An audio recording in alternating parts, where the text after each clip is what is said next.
grande escândalo de corrupção deste país, que é o escândalo do Banco Master e nos seus desdobramentos. Vamos lá.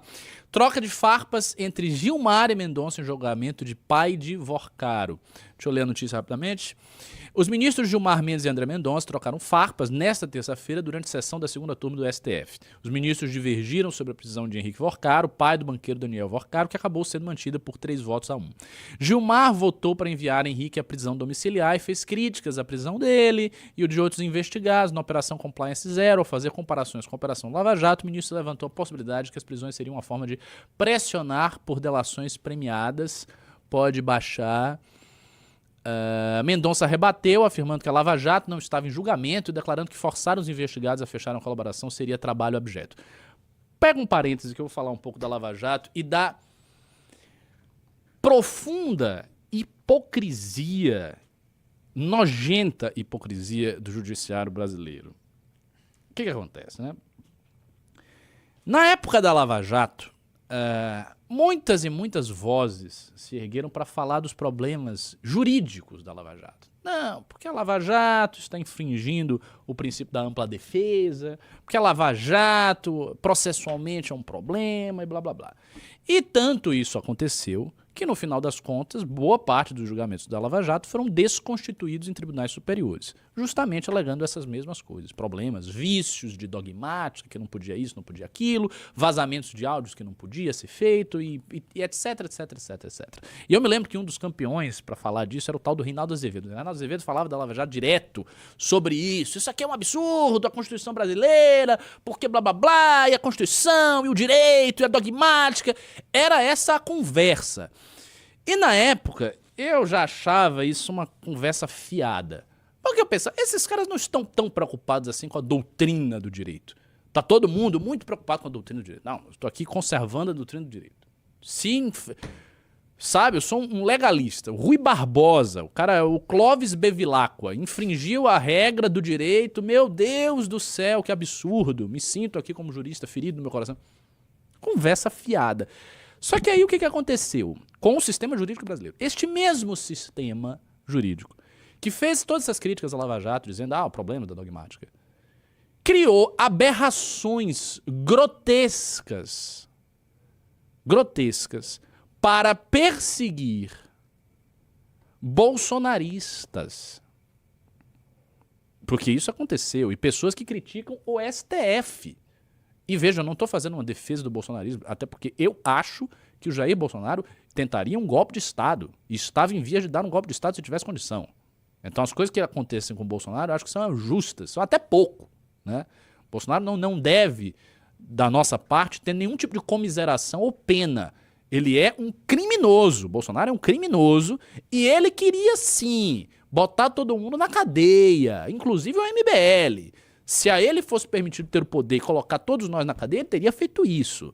Então, que bom que ele foi impedido. Porém, no processo de luta entre STF e bolsonarismo, o que aconteceu? O STF criou toda sorte de inquéritos absurdos. A exemplo do inquérito da fake news.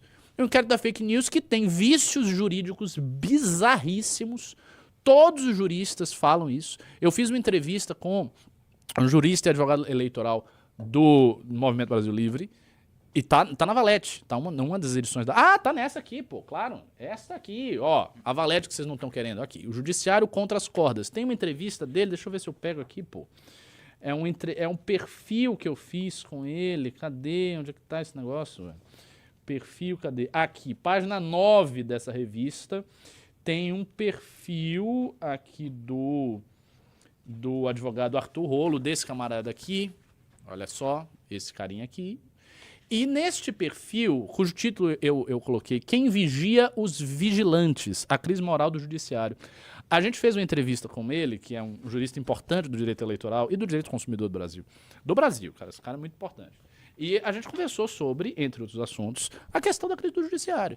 E é um consenso de que aquele inquérito das fake news, que foi levantado a propósito de uma crítica que a revista Cruzoé veiculou contra o STF, é uma aberração dogmática. Aquilo não se sustenta. É um inquérito ex officio em que o juiz é juiz e carrasco ao mesmo tempo, não tem realmente ampla defesa, todos os princípios constitucionais estão sendo jogados no lixo e ninguém tem pejo, ninguém tem vergonha Nenhuma vergonha de dizer, não, porque agora aqui você está infringindo o dogmático. Não, tá tudo certo. Quer dizer, tá tudo certo. Então que legalismo é esse? É o legalismo assim, não, eu sou muito legalista em relação à Lava Jato. Aqui é o legalismo total, positivismo jurídico, somos todos Hans Kelsen, não podemos aqui infringir as normas.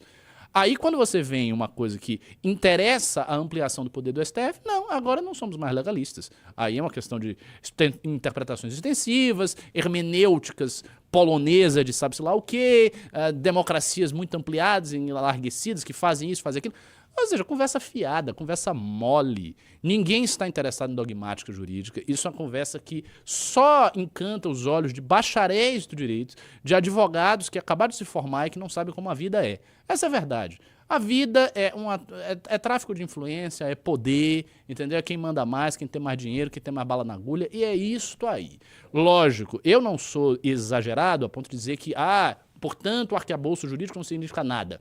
Eu acho que teses como essa, que são teses, exemplo, teses marxistas, ou teses da direita, digamos assim, vitalista, né? Não importa nada, o direito é uma farsa, tudo isso é uma farsa, você pode rasgar e jogar no lixo. Não é também assim. Não é também assim porque a gente consegue descrever histórica e concretamente diferenças muito tangíveis entre regimes de exceção ditatoriais e regimes em que vigora a democracia.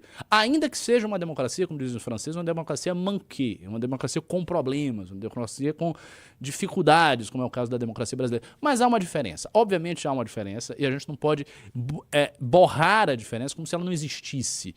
Então, existem distinções sim, porém, não há esse interesse todo no legalismo. Então, esse é o meu parêntese aí. Eu não confio nesse interesse legalista e a Lava Jato foi, querendo ou não, a única operação que já se viu de combate à corrupção nas últimas décadas que resultou em alguma coisa efetiva.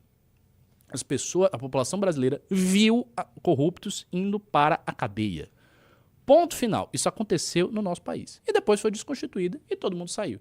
E eu acho que o André Mendonça, embora ele diga que não, de alguma maneira ele está querendo se consagrar assim na história. Ele está querendo fazer alguma coisa que seja um legado para ele ali e está fazendo algo muito importante.